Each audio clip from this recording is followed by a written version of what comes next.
not spiritual, like something happened with me, something happened spiritually where I just elevated, and I was like, no more, no more of this, and no more of the situation I'm around, no more of the people I'm around. I got very angry. It wasn't a good spiritual awakening. It was like what I call a half spiritual awakening. And I was like, I'm coming home from work every damn day and I'm doing the same fucking thing. I'm smoking weed and then going to bed, smoking weed and then going to bed and forgetting my issues. I cannot do this anymore. I do not want to do this anymore. I have to stop this. So I changed my environment, moved down to South Beach, Miami, got my shit together, stopped smoking weed down here, and I was happy because I didn't know anybody. So I was just like, the first night was kind of difficult. You know, you have your trouble sleeping, but I was able to do it. But I had a friend I met down here, and the first day, this dude just pulled out the biggest bag of weed I've seen. Was just like, bro, you trying to smoke with me? You trying to smoke with me? I was like, all right. Ugh. From then on, I smoked again for another 2 years down here. I'm 26 now, but let me tell you how I quit. Let me tell you something right now. You're not going to stop smoking weed unless you are ready. Don't you dare try to attempt to quit smoking weed, because you're going to relapse and you're going to feel like shit. You're going to feel like shit because you're not going to be able to do it. You know you don't like smoking weed every day. I know there's so many out there that make excuses. There's nothing wrong with weed. There's nothing bad with weed. Oh, it just helps me with getting to sleep. It helps me with my anxiety. I used to say the same thing. I used to think the same things. I didn't. That's a lie. I hated smoking weed. I hated the fact that after a certain point, once I started getting into the mid-20s, like in 23, 24, I was just like, this is a problem. This is an issue. Like, I'm a fucking crackhead with weed. When it comes to weed, I can't control myself. It's not just, let me just smoke half a joint and that's good for the day and I can sit down, chill out, and just go do something and just meditate. It was, no, I need to smoke that whole eighth in this one sitting right now as much as I can. I need to get blasted out of my mind. And I remember getting to the point where I would smoke, like I wouldn't feel anything after the first blunt. Like I would light up a whole blunt, a big one, a thick one. And then by the end of it, by the time I'm putting it out, is by the time I would start feeling that high that I liked. And I would have to roll up 2 more to get to the place where I really wanted to be. And I was like, this is an issue. Who does this? Like, so I had to quit, and I started quitting because I spiritually was awakened. I knew who I was. I figured out where I came from. I figured out where I was going and all the answers in life. I was saved, what I like to call it. I was saved. And I'm not talking about, all praises to Jesus Christ and stuff like that. It was something different. It was something I can't even describe to, something I don't describe to people, of what happened to me. It was like a veil was lifted from my eyes, and I had a vision. I had a dream, and things just started to change for me, and things like something spoke to me. It was just like, Josiah, you're not going to make it if you don't stop. Like, you're gonna die. You're gonna die, and you're gonna, like, look at you. You're not happy with your life. And it wasn't me speaking to me. It was something bigger. It was something more special. But long story short, I quit for when I got down here and I started back again. But I remember I'm still doing spiritual stuff. I'm still in it, and I'm ashamed of myself. I'm like, look at me every night. I cut it down to a joint a night. I cut it down to just 1 blunt a day, which is good, way, way, way better than where I used to be. But I'm still smoking. Why? So I remember taking the weed I had. I had it, like, and it's like the demons. When you want to quit, you can't, and they know you're trying to quit, because every time I try to quit, it would just become more readily available. Like, I had a good connection down here, and this dude would just give it to me for free. Like, I was getting weed for free, and I didn't trust the weed I was getting either. Like, it had no seeds in it. It was just like, what the fuck am I smoking either anyway? And stuff like that. Like, I would get natural weed. You can tell it was just natural growing weed from the earth. And then you would get the fucking store-bought stuff, and it was just like, I can't get high off the natural shit, which is weird. I can only get high off of the store-bought stuff, which is even, I don't like that. So I remember taking the weed, and like I said, you're not going to quit unless you're ready. So don't try. You're going to try to. You're going to be like, okay, I'm going to stop smoking weed today. You're still going to have it in that room. You're still going to have it in that drawer. You're still going to have it, or you're still going to know that connect. You're still going to pass by that road that you go by every day after work that you usually did the little trip to. The whole addiction process, if you watch the show Intervention, or if you know anything about drugs, it's the whole process of not only getting them, it's smoking them, it's doing them, and it's the process after. It's like the whole package. And that was what would kill me. It wasn't just the fact that I didn't have weed on me, so I'm good, I won't smoke it. It was, I'm going past that person's house who I know has it, and that I stopped, that I did a daily routine every day, getting out of work, driving to his place, going back to my place and doing the same thing. Now I'm going past it, and so it's like I would start the process all over again. I would see that person's house. I would see him chilling out front of the corner store. I would see him chilling out in front of his place with all the homies there, in front of the housing project, and they would wave at me and stuff like that. I would stop and go get drinks there after work, or drink there after work. I didn't drink. I don't like getting drunk. Getting drunk is a sloppy high. I hated getting drunk, and I rarely got drunk before this. I would rarely drink. Until this day, I rarely drink. When I do, I never get drunk. I absolutely never get drunk when I drink. It's just a nice little buzz, and that's it.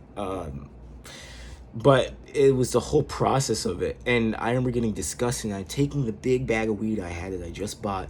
I remember throwing it into the garbage like as hard as I can and screaming at the top of my lungs, "I'm done with you," and pointing at it saying, "I'm never smoking you again." And I've never smoked it again. I've been off of it for about 6 months now, 6.5 months. And I haven't looked back, and I've avoided all temptations. I've had people offer it to me. I've had people be like, "Yo, pull through. Yo, bro, I'm down here in Miami." The homie that got me started smoking it back on here before, down here before, he called me up. He left, and he came back down. He's like, "Bro, I got a place down here. I'm selling cars, bro. I got more weed than you can even think of. I can give you it for free. Just come and get it back for free." I'm just like, man, I stop. I'm good on that. Every time I go to the corner store, when I do, I don't like usually going all the way over there. But when I do go there to get a steak sandwich from the Hajis, from the Akis, and they're like outside of there, I see them immediately. All the dudes that used to sell me weed before, that would usually fight to get my money for weed. "Yo, what's up, bro? What's up, man? I haven't seen you in a long time. Yo, you good? You good? You good? Yeah, man, I'm good. I'm good. So damn, you still not smoking? Damn, you good?" Like, all right, let me respect that young blood. I'm gonna respect that young blood, because not many people around here could say no to anything. Let me keep on respecting that. So you're not going to stop smoking unless you're ready, and you're going to continue to fail. And if you have mental traumas that you haven't dealt with, you're going to never stop with it. You're going to always use it as an excuse, because what else can you do to get rid of these mental traumas? What else can you do to get rid of the feeling of dislike you have towards yourself, of anxiety you have when you're around other people?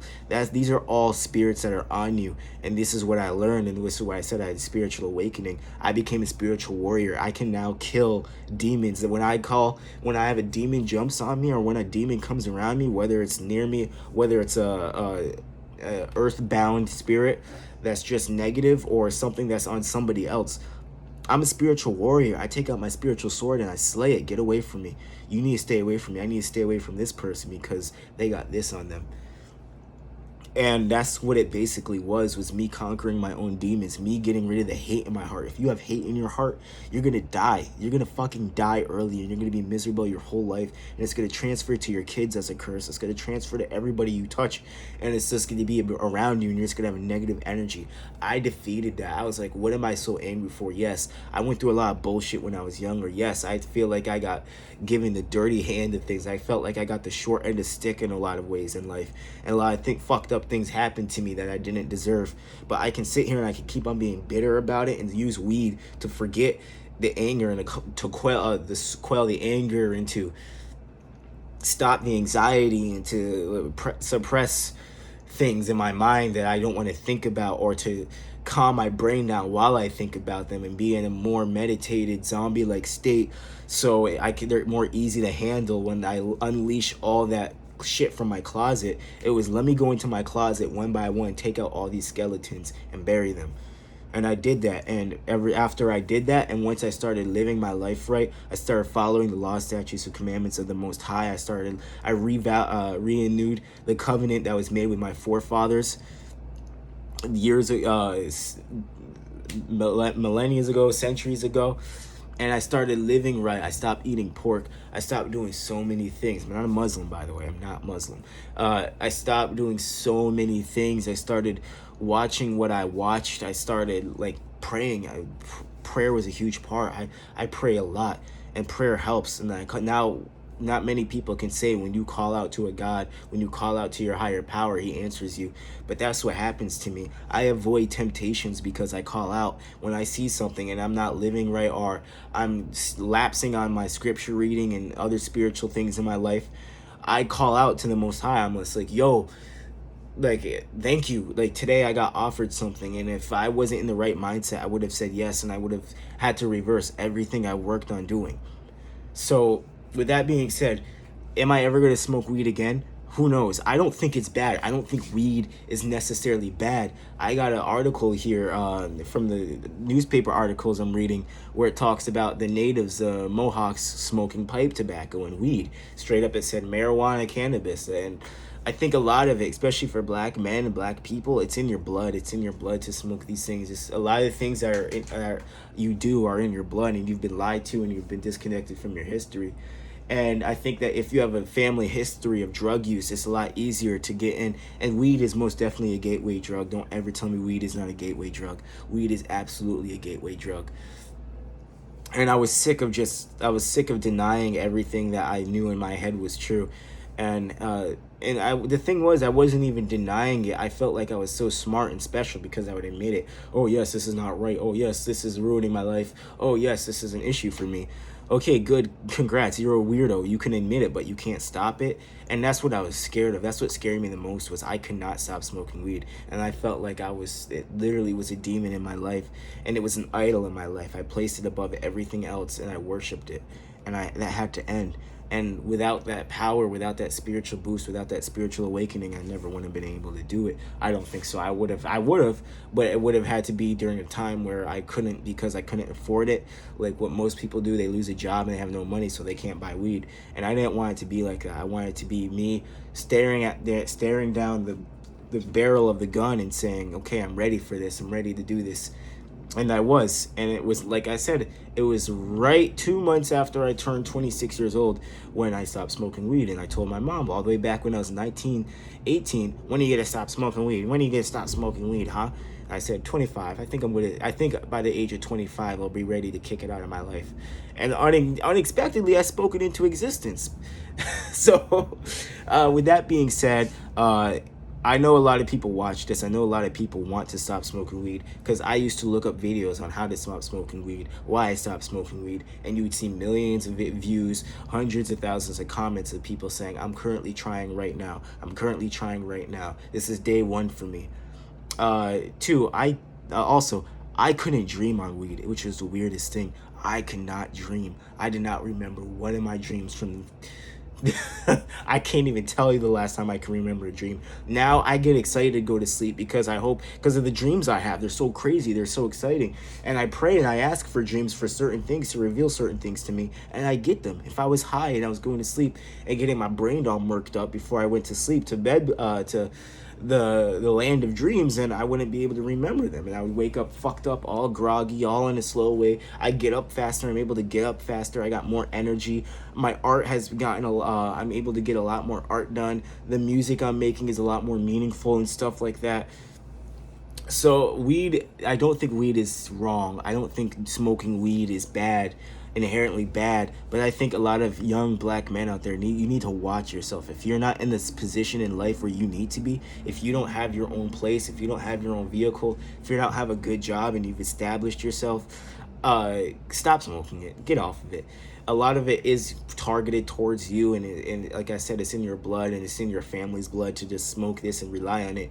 But you can break it and you can go. It's okay. You can take 2 years off. You can take 3 years off. Get your shit together. Get looking real nice. Get your shit vibing and get your shit popping off, and then you can go back to it once you're ready for it. And that's where I'm at right now, is I want a family. My next goal is to get a family. To get that, you need a girl. Once, like I said, I don't like smoking weed around women, especially women I just meet. I want a wife. I want a family. That's my goal, and that's the goal I've been working on since I've been down here. And there's a lot of swing and misses. I met a lot of girls, and it's just been like, no. But long story short, like, I can't start a family and be high. I can't start a family and be worrying about buying eighths and getting this and stuff like that. I think it's really, I don't, too, I'm a child of the Most High. He doesn't want me selling weed. He doesn't want me smoking weed. I don't think he does. I don't think he has an issue with it, but he doesn't want me specifically because he knows that it's an idol towards me. And I had to get rid of all the idols in my life that were put before me. And I had to stop, and I had to gain self-control. The fruits of the Spirit are love, joy, peace, patience, kindness, goodness, faithfulness, gentleness, and self-control. Through the stuff I was doing, through the life I was living, I had no self-control. And because I had no self-control, I had no love, I had no peace. I had patience, but I had patience for the weed. I had patience because of the weed. The goodness was gone. Faithfulness was at an all-time low. And now that I've replaced weed with other activities like drawing more, I started drawing 10 times more. I started painting more. I started doing a lot more things instead of just getting a high all day and forgetting my shit. And two, I got rid of the hate in my heart towards my family members. I got rid of the hate in my heart towards my friends and other people and just life in general. You need to get rid of the hate in your heart. That's the number one step, and a lot of people can't do that. I figured out who I was. A lot of people say they have, but they haven't. They don't know who the fuck they are. And there's so many things I had to do step by step to get to the position where I'm at, where I don't rely on anything but myself. And from there, I'm able to do a lot more things spiritually. I'm able to unlock a lot more doors spiritually. So because of that, will I ever smoke weed again? Probably. Like I said, I don't think it's wrong, but I want to do it in forms of edible. I want to do it in forms of CBD oils and stuff like that. I don't feel like I need to ruin my, you know how much damage I've probably put on my lungs from smoking blunts and stuff like that. Bro, I would empty out Black and Milds and I would put weed in there. And a lot of the times, a lot of the shit I was smoking was a tad bit of a spliff, like 90% weed, 10% tobacco, or tobacco from the cigar I just opened up. So it was like my health was failing, and it just needed to stop. And you can stop it too, because I know a lot of you right now are sitting there high as hell and you want to stop, and you can, and it feels so much better. I can breathe better. I can just, it's just so much better not knowing and having that itch and having that anxiety of knowing I didn't smoke that day. I would get angry at my coworkers. I would get angry at my coworkers anyways because they're dicks and they're rude people and they're just wicked people. But the weed on top of that, not having weed to handle it would make it 10 times worse. And by the time 4 or 5 o'clock came around on my shift, I was ready to get the fuck out of there and roll up a big fat one and just decompress for the day, which I needed to stop. So like I said, I have so many more stories of things I've done, of stories of buying weed, stories of things that surround weed and my carnal man life. I'm not my carnal self anymore, but dang, I got a lot of stories which are pretty funny, especially the Dunkin' Donuts one. Oh my God. The Burger King. Oh my God. Wendy's. Oh my God. Oh man. So if you want to hear any of these stories, let me know. I hope all of you are able to suppress your inner desires, because the Most High gives you up to what your heart desires. If your heart desires wickedness, if your heart desires selfishness, if your heart desires repetitiveness, like just repeating yourself, if you have a spirit of slothfulness on you and a spirit of staying stagnant on you, the Most High is going to give you up to that spirit, and he's going to give you up to whatever wicked spirit you allow in your life. And a lot of these are earthbound spirits that follow you, that see that you're weak, and they constantly you think that you can be one of your dead relatives is watching over you. They could have not liked you this whole time, and they could be watching over you, but at the same time sending you negative energy so that you stay in that drug use, you stay in the sin that you're in, and you stay in the bad tendencies and the bad habits that you form, so you can never get to another level, or you can never rise spiritually or get out of that depression you're in. So if you're depressed, you're most likely smoking weed to stop it. If you're not where you want to be at life, you're most likely smoking weed to mask that. If you're a horrible person, you're most likely smoking weed to mask that as well, while on top of it saying that you can handle it, and you have this job and you have that job, and you're making this money, and you got the girl and you got the car and stuff like that. So I deserve to be able to smoke weed. Yeah, but you're still a piece of shit person. You still don't know where you're going after you die. You still have zero spiritual value. So you can do it. You're not going to do it until you're ready, so don't try it until you're ready. So relax. You can relax. You're probably laying back in bed like this with your phone like this, or you're probably sitting there rolling up right now, continuing this video. Do not try to stop smoking weed unless you're ready, because you will not. So with that being said, all praises to the Most High. I pray for all of you young brothers and sisters out there. If you're of a different nation, if you're of different nations as well, I'll pray for you too. For self-control, for the fruits of the Holy Spirit to be dwelling inside of you. Love, joy, peace, patience, kindness, goodness, faithfulness, gentleness, and self-control. Self-control is the most important part. You can do it one day at a time. You're not going to stop until you're ready, so don't try. But once you're ready, you'll know you're ready. And when you do it, don't relapse. Don't relapse. It's been very easy for me not to relapse. I thought it'd be very hard. I thought the first chance I got to go back to smoking it, I would. But I've been around people that have literally just... I've gotten rides from people that have been smoking it right in front of my face, which I'm not even comfortable with anymore. I don't even like people smoking weed around me. Like... I try to, I don't want to say anything to them because it's their vehicle, but it's just like, can I roll down the window? Or, like, I'll have a little mask because I work in construction, so I got, like, a little cover thing that covers my mouth and nose because there's a lot of dust and a lot of sand I'm working around, so I'll put that up if they're smoking around me and shit like that.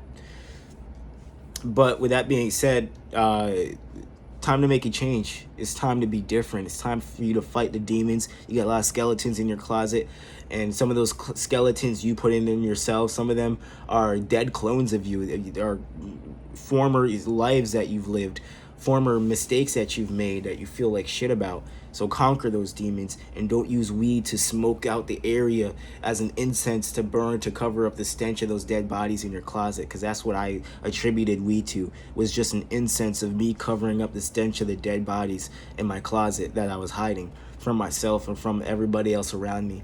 And I defeated all those. 2, get rid of the hate in your heart. Once you get rid of the hate that you have in your heart, which is not easy, you're going to be able to realize that you can do anything after that. You can stop and you can conquer anything. A lot of the sicknesses, a lot of the ailments you have, a lot of the diseases, spiritually, physically, and mentally that you have, are deriving from the hate that is bubbling and boiling and getting big in your heart. So this is a pretty long video. I hope you guys can get something out of this. I had shit written down here, but like I said, this would have been over an hour-long video if I got into the stories.